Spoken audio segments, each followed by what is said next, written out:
Hola, Aitor. Buenas tardes. Conexión ¿Qué tal? Bruselas-Barcelona. ¿Qué tal ¿Qué estás? tal, Joan? ¿Cómo estás? Efectivamente, buenas tardes. Buenas noches ya aquí. Buenas noches. Es verdad, es verdad. Ahí sí todo es un poco más temprano, ¿eh? Bueno, me ha sorprendido, tu respuesta. Debo decir que para las personas que nos escuchan, am, te suelo preguntar qué tal estás y tú sueles responder otra cosa habitualmente, con lo que me has dejado un poco descolocado, ¿eh? Efectivamente, pues puedo contestar mejor imposible. Exacto, exacto. Que me parece además un buen mantra vital. Pues nada, Héctor, lo primero, muchas gracias por aceptar la invitación. Bienvenido a este humilde podcast, Humanismo Digital, que me consta que has escuchado alguna vez porque lo hemos comentado, con lo cual es posible que sepas cuál es la primera pregunta, que es la única que siempre es la misma. Y me gustaría empezar por ahí. Y es, ¿quién eres, Aitor? ¿A qué te dedicas ahora? ¿Y qué te ha traído hasta este momento de tu vida? Pues lo primero de todo, decir que me hace mucha ilusión estar en tu podcast, o sea que gracias por tenerme. Eh, Sabes que te admiro mucho, con lo cual es un privilegio poder estar compartiendo este rato contigo. ¿Quién soy? Pues soy una persona que se llama Aitor, más de 50, poco más de 50, pero 50. Feliz padre de familia y casado con Mónica, que me hace feliz cada día. A nivel personal, si quieres, me encanta pasar tiempo con mi familia y mis amigos y me encanta también hacer deporte, todo tipo de deporte. A nivel profesional, directa e indirectamente, pues ahora mismo, bueno, básicamente tengo dos pasiones, ¿no? Uno, ayudar a la gente a que alcance su potencial y en general ayudar a las personas. Y ayudar a pacientes principalmente con enfermedades raras. Y en eso ocupo mi tiempo y creo que soy muy afortunado porque actualmente puedo hacer todo eso a la vez. Ser feliz padre de familia con mi mujer y además trabajar en una compañía farmacéutica que se dedica a encontrar eh, productos que ayuden a las personas a tratar y a mejorar sus enfermedades, muchas veces graves, incluyendo las enfermedades raras. Y a la vez ayudo a 9.000 personas en UCB, que es mi empresa, a alcanzar su máximo potencial. O sea que puedo hacer todo a la vez. O sea que si normalmente tengo un nivel de felicidad alto, ahora tengo un nivel de felicidad alto plus. Fantástico, fantástico. Y además vas a por ello, que es algo que también es imprescindible, ¿no? Y desde que te conozco, pues bueno, es una persona que también tienes claro qué es lo que te hace feliz y vas a por ello, ¿no? Pero las cosas no pasan porque sí. Y de hecho tú y yo nos conocemos hace ya un tiempo, nos conocimos en 2016. El mundo ha cambiado significativamente desde entonces, ha cambiado un poquito, acelerado quizá por la pandemia y por todo lo que está pasando.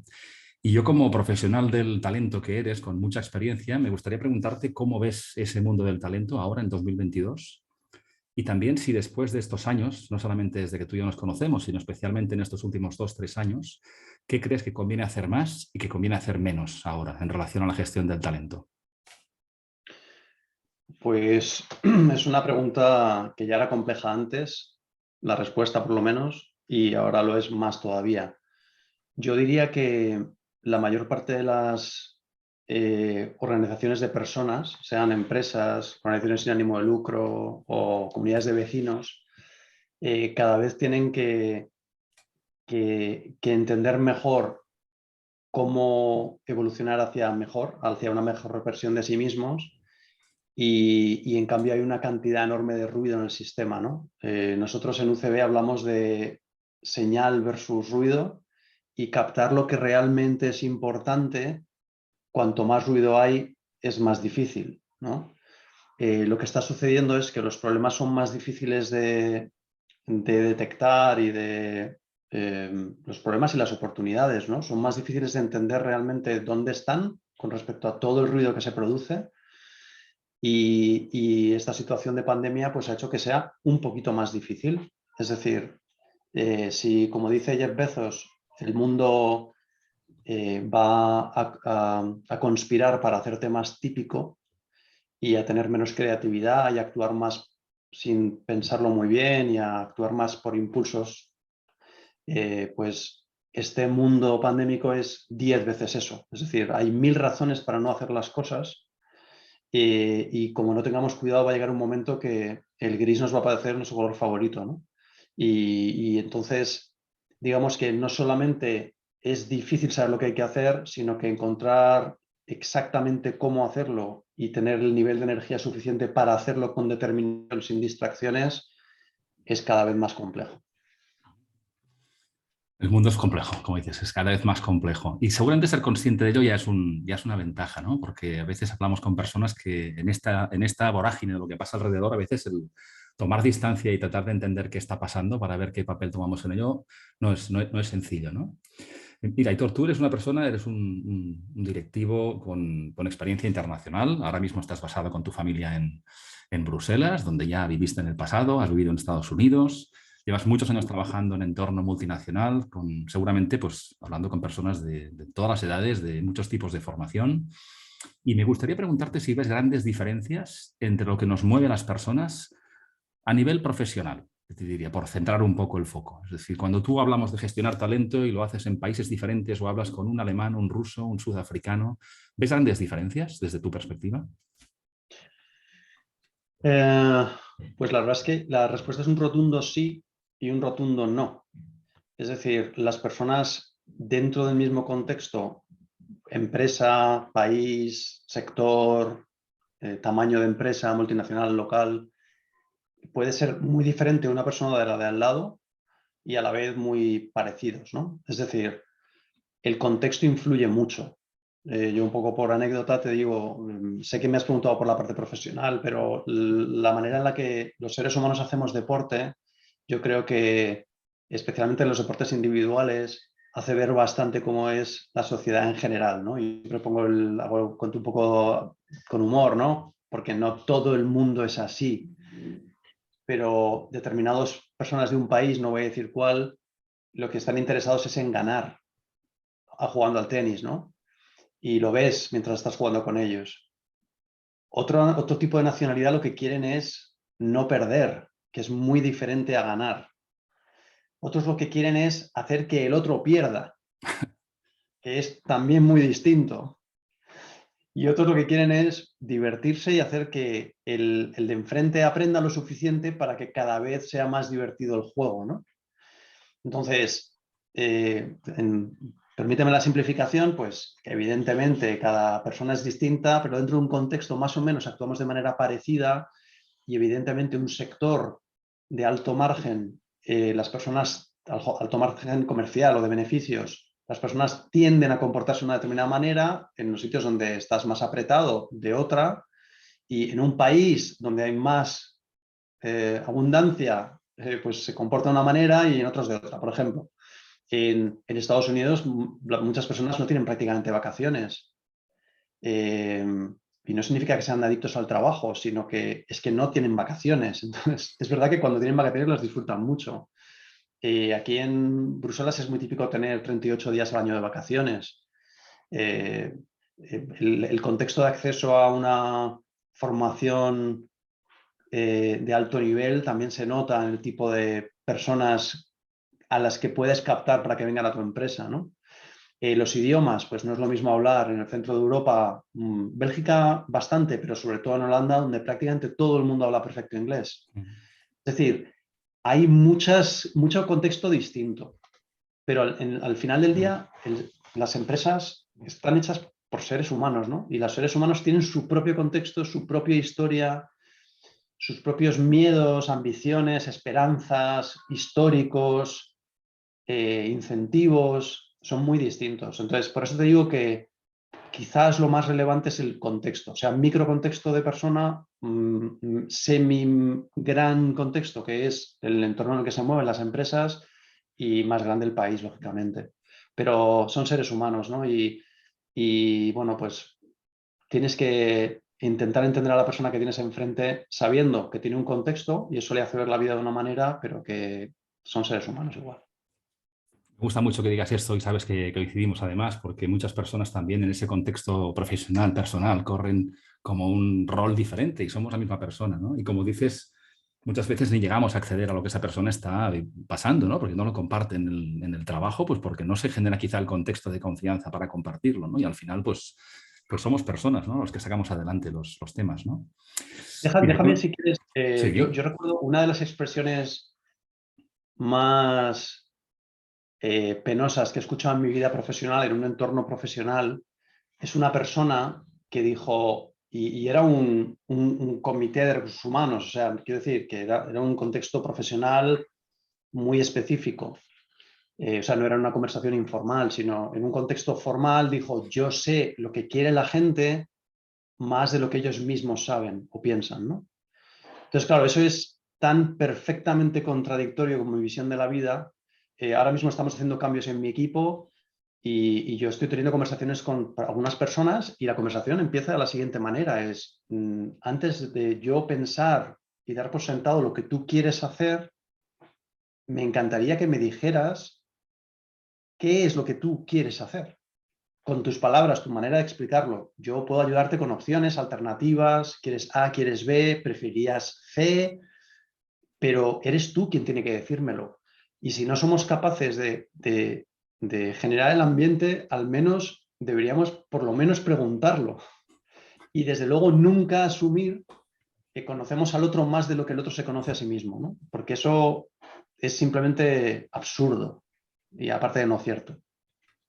totalmente de acuerdo y además doy fe porque yo trabajando contigo, pues he sido también retado por tus preguntas, porque si no existe la pregunta, pues no das ni la invitación a la reflexión. Y muchas veces en la función de personas hay como una inercia organizativa, departamental, o no lo sé, o de las personas en que estamos a la espera de, ¿no? A la espera de que alguien piense. Y creo que una buena pregunta a tiempo realmente puede ser muy, muy determinante, ¿no? Mira, vamos a poner un poco el foco. Estamos hablando un poco de las personas que trabajan en las diferentes organizaciones, todas diversas, tanto la organización como la persona, y vamos a poner un poco el foco en nosotros, ¿no? Que son o digamos, las personas que están como responsables, como directivos del área de personas, talento. Y me gustaría preguntarte tú que además pues has tenido y tienes diferentes equipos y buscas personas para ampliar tu equipo.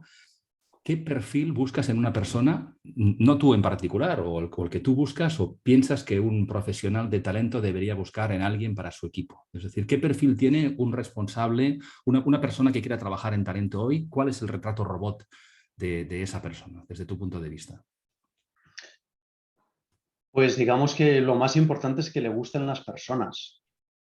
Quiero decir, esto quizás lo damos por Sí, supuesto, pero buen punto. si alguien que está trabajando en una marca no le gusta el marketing o alguien que está trabajando en finanzas no le gustan los números, no va a funcionar, no va a funcionar.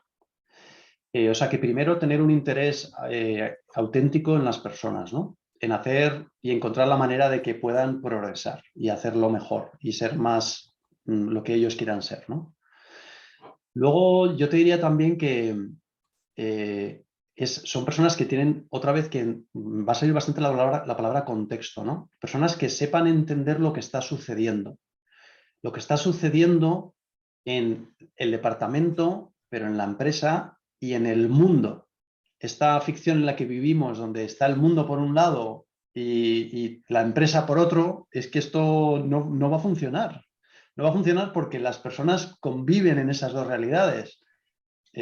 A partir de las 6 de la tarde o 7 de la tarde igual funcionan de otra manera, pero son la misma persona, ¿no?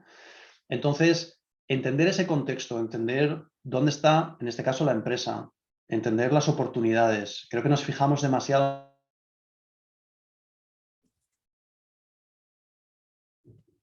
el foco en aquello que podemos hacer y esa oportunidad que existe para... No sé si me escuchas bien, ¿me estás escuchando bien? He perdido 10 segundos, Aitor. Luego esto lo corto y lo... No sé si se ha perdido el sonido o no, pero si puedes repetir Vale, vale. las últimas dos frases, luego lo pego. Vale. Pues entender el contexto es muy importante, entender tanto el contexto de la empresa, del mundo, entender cómo está la empresa, dónde están las posibilidades. Y una de las cosas que más veo que está sucediendo es que las personas se fijan más en los obstáculos, en las limitaciones, y yo creo que deberíamos fijarnos más en aquello que es posible o si hacemos determinadas cosas será posible, ¿no? Y luego, digamos, el otro elemento es hacer que esa perspectiva o esas ideas se transformen en acciones concretas que tienen un impacto concreto. Es decir, ayudar a la gente a entender mejor las tecnologías digitales, ¿no? O las herramientas digitales es muy importante, pero es más importante que realmente la gente sepa usarlo. Y para eso puede ser un curso, una formación, exposición, proyectos que utilizan tecnología, mentores, un curso externo, uno interno. Hay mil soluciones, pero hay que ser capaz de entender lo que hay que hacer, de todo ese ruido, obtener la señal y de eso decir qué vamos a hacer al respecto. Y eso es lo que buscamos, yo creo que en cualquier función, pero la función de aumentar las posibilidades de las personas, hacer personas aumentadas, creo que es más importante todavía. Creo que es muy buen punto y además para aquellas personas que están más lejos de la función o que pueden pensar que la función de personas es como muy etérea, pues ayuda a concretar, ¿no? Al final es una función que está conectada a un negocio o una organización y que tiene un sentido también empresarial y ese engranaje, digamos, de voluntades, de capacidades es lo que marca la diferencia, ¿no? Y ahí las personas están en ese camino, ¿no? Para ayudarnos a conocernos mejor y a transformarnos y a transformar nuestro contexto. Déjame poner todavía la lupa en el ámbito directivo. ¿Qué debería Sí. hacer? ¿En qué 2, 3 cosas debería ser muy bueno o muy buena un directivo de talento en los tiempos actuales? Pues yo te diría que realmente lo mismo que la anterior pregunta, o sea, es entender el contexto, transformarlo en acciones concretas y yo diría que el otro punto es en saber medirlo. No saber medirlo para otorgarse a sí mismo, a sí misma mérito, sino para medir si hay o no progreso, ¿no? Es lo que nos falta mucho en recursos humanos, que es la capacidad de medir. Y yo lo que he visto en muchos profesionales, muchos directivos de recursos humanos es medir para justificar. Y yo creo que es medir para saber dónde estás y qué posibilidades tienes. Y si determinadas acciones funcionan bien, invertir el doble. Y determinadas no funcionan, impedir seguir perdiendo el tiempo con ellas. Y ahí es donde esta medición probablemente sea la cosa más importante en recursos humanos y en talento, donde ya hay muchísimo, digamos, deseamos más de lo que realmente acaba sucediendo, pero cada vez hay más metodología, herramientas y maneras de lograrlo, ¿no? En muchas cosas, pero también en esta, la tecnología nos ha hecho nos ha puesto en nuestro sitio, ¿no? Es decir, somos capaces de saber si el autobús en Madrid, el 27, está a 10 minutos de llegar o a 6, cómo no somos capaces de saber cuándo el médico va a visitarnos si somos pacientes en un hospital o cuándo o cuántas personas están causando baja voluntaria en una organización de 100.000 personas sin necesidad de contarlas a mano, ¿no? Entonces, la tecnología nos está ayudando y nos está poniendo en la cara gran parte de esta información bueno, esa es la que yo creo que la asignatura pendiente grande es aquellas cosas que se pueden medir, midámoslas, las que sean fáciles, aquellas que son un poquito más difícil, empecemos a medir lo que podamos medir para cuando tengamos los suficientes datos para poder hacerlo más ágilmente. Pero hablo de medir los skills o intentar definir cuáles son las capacidades que en una empresa necesito y no tengo y si estoy adquiriéndolas a suficiente velocidad o no. Por supuesto, cosas más fáciles como cuánta gente dejó la empresa el mes pasado, digo yo que eso a lo mejor ya a estas alturas deberíamos ser capaces de tenerlo más a mano. Es posible que haya compañías que todavía estén en ese nivel de reto, ¿eh? Sí. Pero tienes toda razón. Es decir, además el mundo es mucho más digital. Hemos estado inmersos en datos de todo tipo en los últimos años para intentar entender mejor qué ocurría, intentar tomar mejores decisiones y a ver si con esta nueva oleada, pues también, al menos yo percibo en las áreas de personas como mínimo un punto más de sensibilidad en esta combinación que tú planteas, ¿no? De esta aportación de lo racional y lo concreto a esta gestión a veces, pues que a otras áreas funcionales pues no acaban de entender en toda su amplitud, ¿no? Muy bien. Déjame que te ponga un ejemplo, Sí. porque en recursos humanos, como cualquier otra función, yo no creo que debamos castigarnos más que cualquier otra función del mundo, ¿no? No solo de las empresas. Pero sucede una cosa curiosa. Imagínate, partimos de un momento en el que no tenemos ningún dato, ¿no? En el momento que tenemos ya un dato, hay muchas personas que dicen, no, ¿y dónde está este otro dato, no? Y dicen como que el mundo se acaba prácticamente tal y como tú y yo lo conocemos porque no sabemos ese otro dato. Déjame que te ponga un ejemplo concreto. Para medir el impacto de la formación en nuestra empresa, en UCB, inmediatamente nos ponemos a hablar y pues sí, efectivamente, sí la medimos. Ah, muy bien, vale. ¿Cómo la medís? Pues con este cuestionario.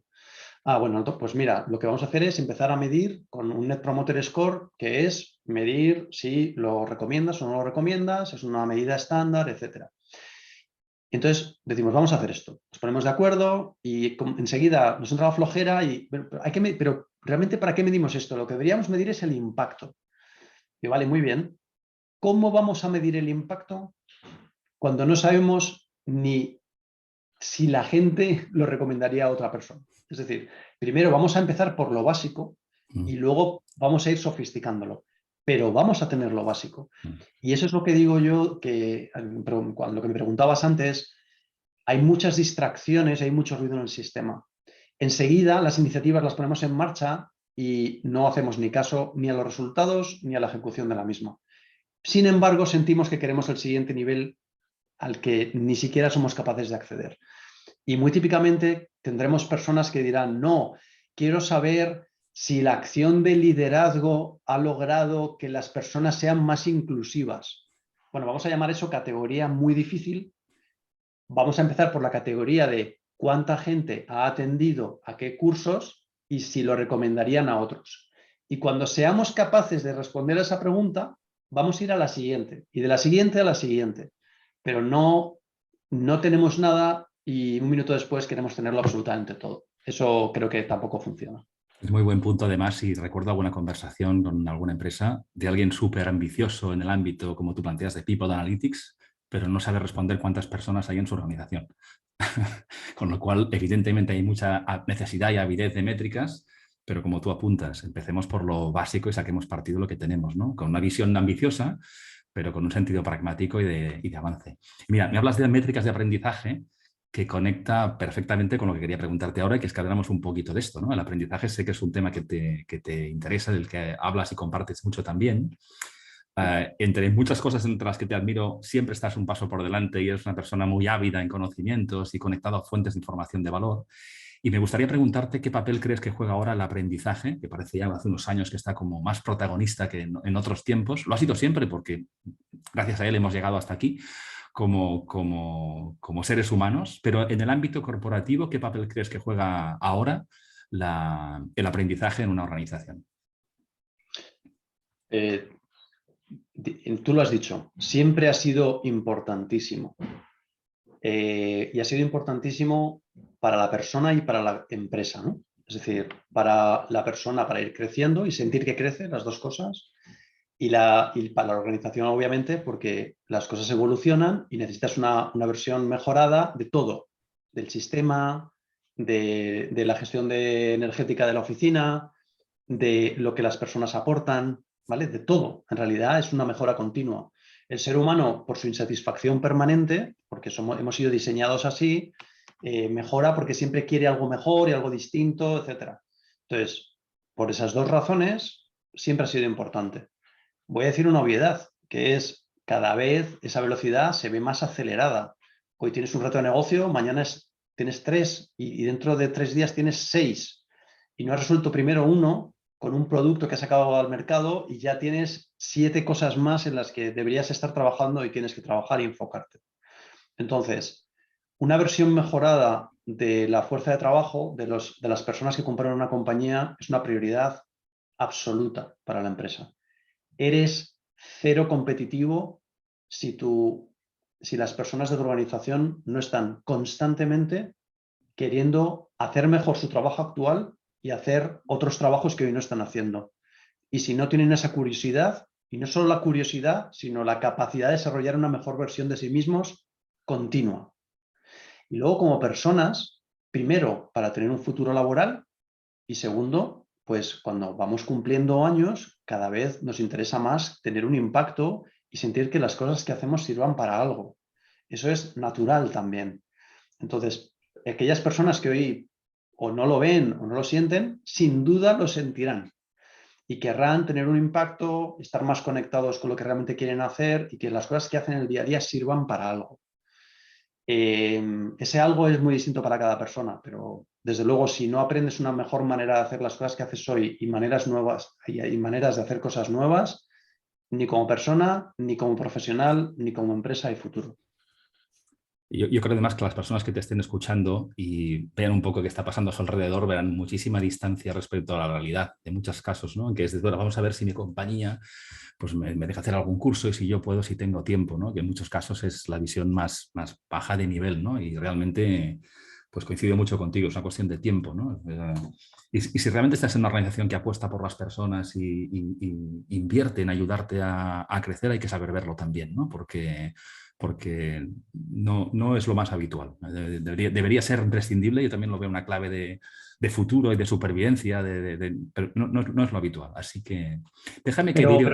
pero Joan, Sí, si me dejas comentar en sí, eso, eso es un poco como el que quiere ir a una fiesta y está esperando a que le inviten solamente, ¿no? Entonces es una opción muy, muy aceptable y es genial, ¿no? Estás esperando a que te inviten a esa fiesta a la que quieres ir. En realidad tienes otras dos opciones. Una, aparecer en la fiesta sin ser invitado, lo cual tampoco igual necesariamente es lo mejor, pero a lo mejor hablar con la persona y decir, oye, me me gustaría ir apetece. a tu fiesta, ¿no? Tiene Totalmente. pinta de ser muy divertida y creo que me lo puedo pasar muy bien. Entonces, hay esas diferentes maneras de actuar, ¿no? Puede ser que tú pienses que, aunque tu empresa lo está haciendo, tú pienses que no te están dando oportunidades. Bueno, pues imagínate que es el caso. Obviamente, cuando te dan oportunidades o sientes que te las dan, no hay esta situación, ¿no? Lo haces, lo aprovechas y lo disfrutas, ¿no? Pero si piensas que no, hay dos opciones: culpar al mundo o intentar encontrar las maneras de acceder a eso. Y si no, lo que ha cambiado radicalmente en los últimos 15 años en el planeta, para aquellos que no se han dado cuenta, es que no dependes exclusivamente de tu empleador para aprender cosas. Hay una enorme cantidad de recursos, quizás la dificultad es encontrar cuáles son los que más te pueden servir para cualquier cosa que quieras aprender en la vida. Si hay interés, hay alimento de ese interés. Entonces, ya no hace falta echar la culpa al empleador de esto. O sea, ya en tu mano hay bastante más de lo que puede haber. Ujú. Ahora, como empresa, una herramienta para hacer que las personas sientan que están en un sitio donde no se lo dan más hecho, más mascado, más posible, más fácil, más integrado en su día a día, es una herramienta para que las personas estén más enganchados y una manera de asegurar como empresa que las capacidades que adquieren son más afines, son más adyacentes a lo que tú quieres que realmente aprendan, ¿no? O te vendría bien que ellos supieran. Muy buen punto. Tener los medios y generar el contexto para que las personas también se atrevan y estimular a que levanten la mano, ¿no? Porque cuando levantas la mano pasan cosas, si no estás siempre a la espera de que algo ocurra, ¿no? Y estadísticamente pues no tiene por qué tener muchas opciones, ¿no? Mira, déjame que pregunte algo también conectado con el aprendizaje, pero algo más personal, si quieres responderlo, ¿eh?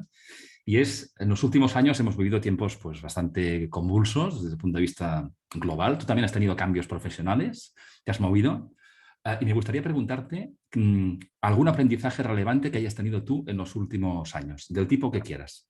Que digas, mira, si miro en perspectiva los últimos, no sé, 1, 2, 3 años, algo que tú digas, mira, yo me he dado cuenta, yo he aprendido algo relevante Sí. para ti. En realidad, muchísimas cosas. O sea, como sabes, soy una persona muy curiosa y no tengo una curiosidad en un solo campo, sino en muchos. Desde tecnología hasta salud, hasta personas emprendedoras, cómo hacen las cosas, innovación, muchas áreas, ¿no? Tenis, o sea, no todo es profesional, Por supuesto, afortunadamente. afortunadamente, exacto.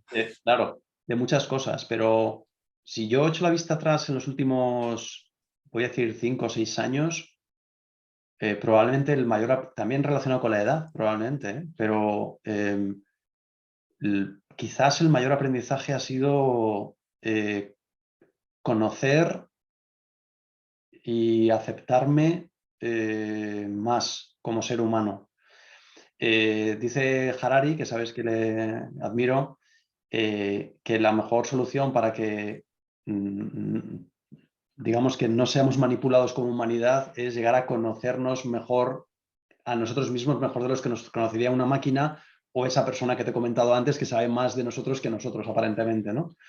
Entonces, el proceso de conocerme con una serie de experiencias vitales que he tenido, entender lo que realmente me importa y lo que realmente me he dado cuenta que no me importa en absoluto. Y realmente tomando decisiones relevantes en mi vida han hecho darme cuenta que estoy lleno de contradicciones, como cualquier otro, me imagino, pero que sé claro cuáles son y sé claro las cosas que me gustan y tengo claro las cosas que no, y hago lo posible por hacer cosas que me gustan y con las que me siento conectado y estar con personas con las que me daría igual que fueran mi jefe, una persona que me reporta, mi igual o mi oblicuo. Me da exactamente igual. Son gente con la que me encantaría hacer cosas, sea como fuere. Y probablemente ese ha sido el proceso de los últimos 5 o 6 años más profundo. Muy bueno y además fíjate con todo lo que está pasando a nuestro alrededor, esta reflexión en cómo lo vivimos, cómo lo interpretamos y qué preguntas nos hacemos. Yo creo que quien en estos 2 o 3 años no haya aprovechado realmente para profundizar un poco más ahí, que seguramente es un trabajo de por vida, pues ha perdido una gran ocasión, ¿no?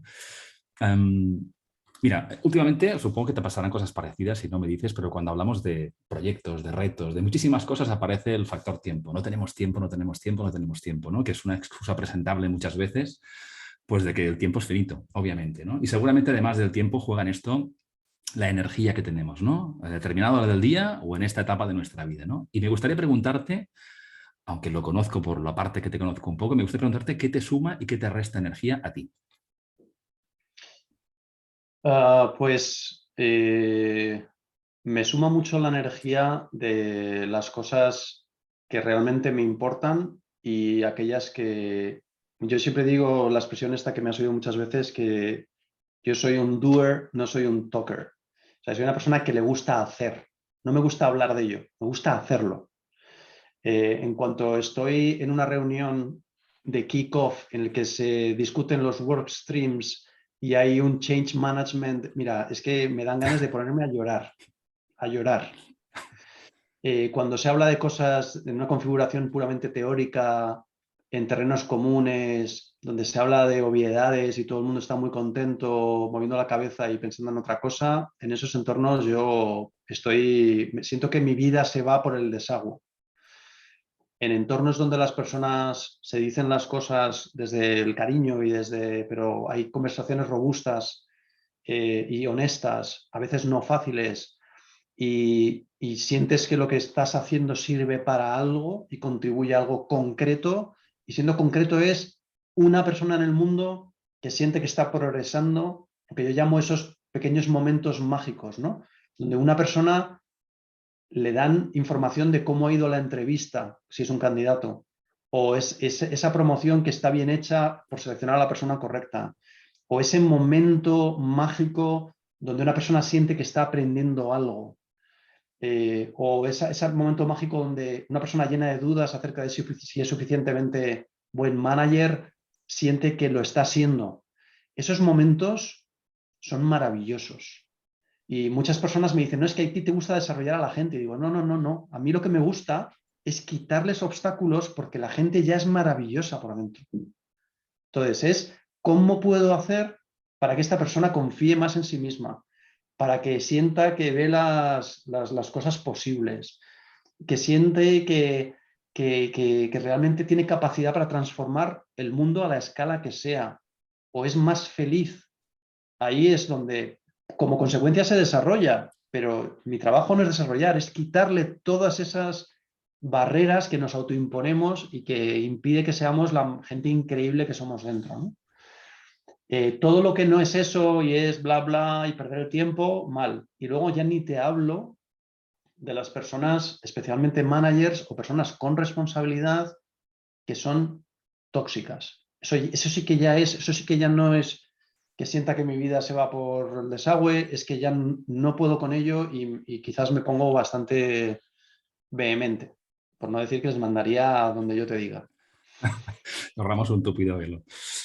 Pero Sí, fíjate bueno, conecta muy bien con algo que decías, ¿no? Y es que si trabajas en el ámbito del talento tienes que creer y querer a las personas. Y yo creo que la manera en que te expresas, insisto, personas que nos escuchen, que tendrán un estereotipo de lo que supone la función de mal llamada de recursos humanos, pues creo que hemos de avanzar más hacia aquí, ¿no? Es decir, en esos momentos de realmente ayudar a las personas a crecer, obviamente conectados con un reto de negocio y eso tiene que tener unos resultados, pero desde luego hay una parte que tiene que ver con los valores, ¿no?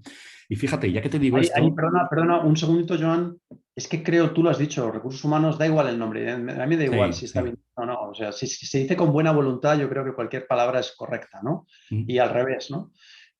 Yo creo que explicado en inglés, porque es como más natural suena, en realidad el departamento de recursos humanos, el departamento debería llamarse el departamento de éxito de empleados, ¿no? El Employee Success Manager. O sea, mi trabajo es que cada persona tenga más posibilidades de éxito.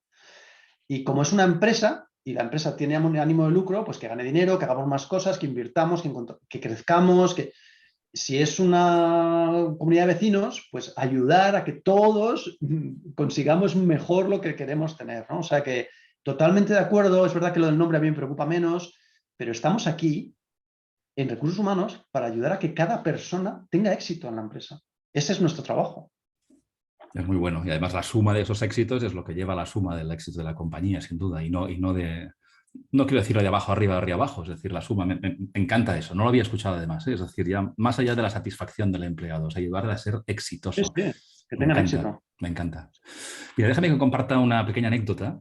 Y es que yo pues llevo unos cuantos años trabajando también y me acuerdo que la primera vez en la última entrevista que tuve contigo, cuando trabajamos juntos durante 5 años, en la última me dijiste, por cierto, Joan, me gustaría explicarte cuáles son mis valores. Y me sorprendió y te dije, ostras, Aitor, la primera vez en mi vida que alguien me explica cuáles son sus valores. Y me dijiste, bueno, me parece muy lógico, ¿no? Si vamos a trabajar juntos. Y tengo que dar fe que después que en los años que continuaron, pues tus comportamientos eran muy coherentes a los valores que me explicaste. Y quiero preguntarte, pues, ¿qué importancia tiene para ti eso? Los valores, a veces en el ámbito corporativo hablamos de misión, valores, y quedan en un terreno que a las personas les parece muy lejano. Y a mí me pusiste en la mesa los valores personales y el porqué de las cosas. ¿Qué importancia tiene para ti los valores de tus valores en particular, o que una persona tenga claros sus valores cuando va a trabajar un lunes por la mañana? Sí, bueno, pues yo siempre digo que cuando una empresa tiene que poner los valores suyos en carteles, pues ya está fracasando, ¿no? O sea, quiero decir que se tienen que vivir. Pero es verdad que en un primer momento en el que tú y yo no nos conocemos y vamos a estar pasando un montón de horas juntos y en el contexto de las empresas actuales, en realidad pones mucho en manos de tu manager, ¿no? De tu jefe, porque esta persona va a decidir tu salario, si hay una reestructuración va a tomar decisiones. Es decir, en realidad estás poniendo mucho en manos de esta persona, por lo tanto, típicamente los jefes suelen pensar al revés, ¿no? Es decir, pues fíjate que yo estoy cogiendo de esta persona. No, no, es que en realidad la responsabilidad, yo siempre digo como Spiderman, ¿no? Es un gran poder viene con una gran responsabilidad. Entonces, lo mínimo que yo puedo hacer con una persona que entra en mi equipo y pone todo eso digamos, en el ámbito de mi responsabilidad, lo mínimo que tengo que hacer es explicarle un poco cuál es mi modelo operativo, ¿no? Y cuando decimos valores, parece que son valores como, no, es más una filosofía de vida, ¿no? Es decir, pues, ¿cómo eres como persona, como ser humano? Yo siempre digo que profesión, entonces por eso lo hice. Y lo hago, y mucha gente se sigue extrañando, pero creo que tiene sentido. Luego, también hay que ser a veces valiente para explicar quién eres tú, porque eso significa que si no te comportas luego así, te lo van a poder decir.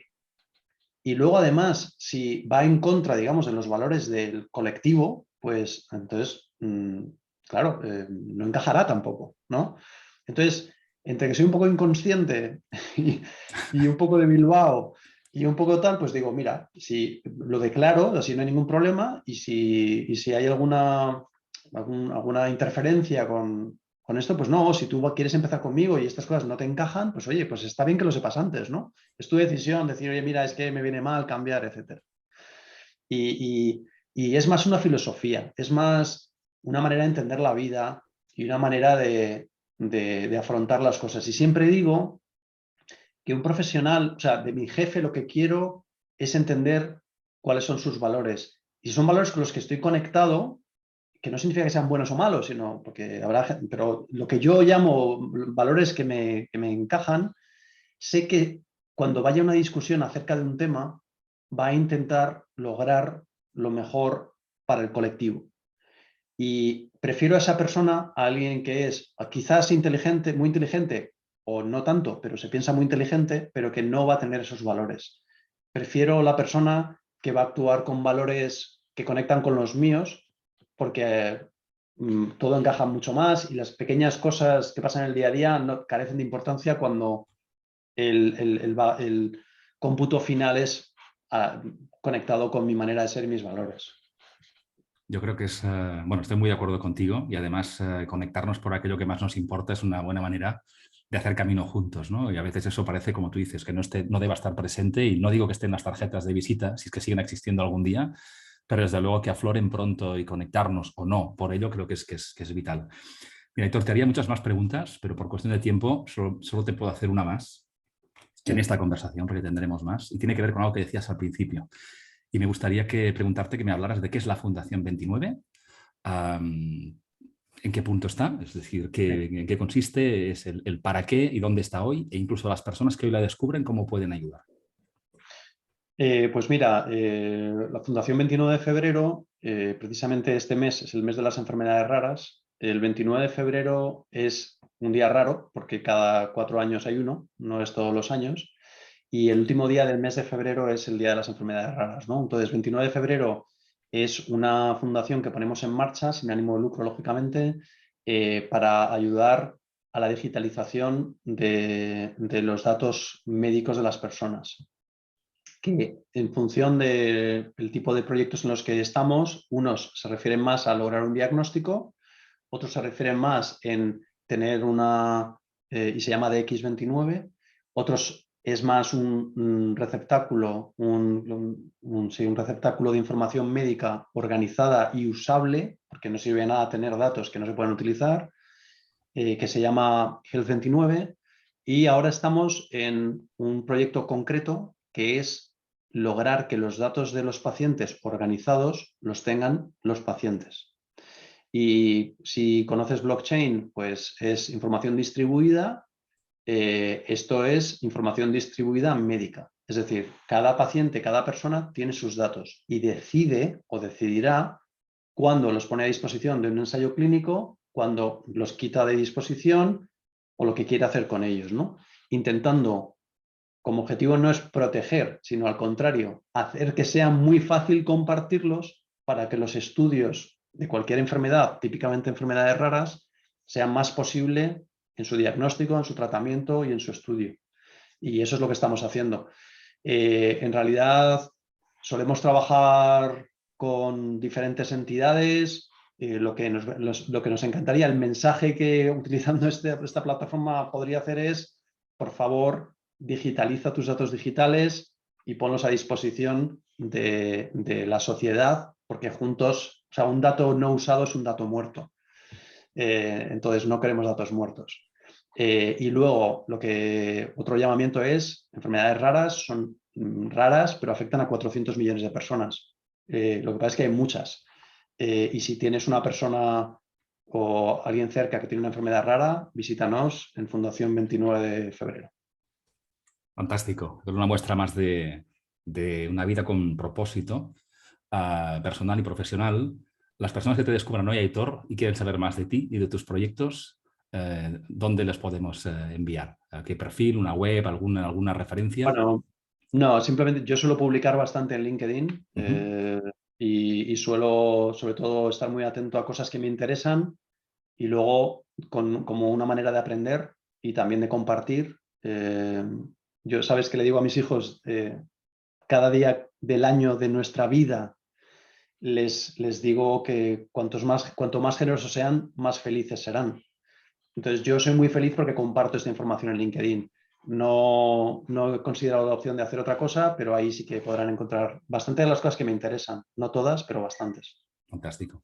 Pues lo pondremos nosotros en el programa. Aitor, ha sido un placer conversar contigo, como siempre, en esta de muchas conversaciones que seguiremos teniendo, de qué está pasando a nuestro alrededor, qué está pasando fuera, qué está pasando por dentro también, y también qué podemos hacer que esté en nuestra mano para contribuir, digamos, a que desde esa convicción del factor humano, de lo que puede aportar las personas, a los retos que tenemos, algunos buscados y estos que nos caen, qué podemos aportar desde nuestro punto de vista. O sea que un placer, gracias por tu tiempo, una vez más, y con ganas de que no pase mucho tiempo hasta la próxima conversación, que de hecho no pasará mucho tiempo porque ya la tenemos agendada, ¿verdad? Yo quería agradecerte a ti, Joan, muchísimo porque he aprendido muchísimo contigo, aparte de disfrutar mucho contigo, que lo sabes, y también esto que estás haciendo, no me refiero al podcast este, sino en realidad a tu acción y a tu actividad y a tu manera de ser, que nos inspira a muchos a todavía ser más humanos en nuestra manera de ayudar a las personas. O sea que muchas gracias. Gracias a ti por decirlo. Y lo que decimos siempre, por muchas máquinas y por muchos datos que son buenísimos y que nos pueden complementar, las personas marcan la diferencia. Así que vamos a intentar ayudar en nuestra medida a que siga siendo así. Muchísimas gracias, Aitor, y hasta Perfecto, Joan. pronto. Un abrazo en la Encantado. Un distancia. abrazo. Hasta Chao. pronto.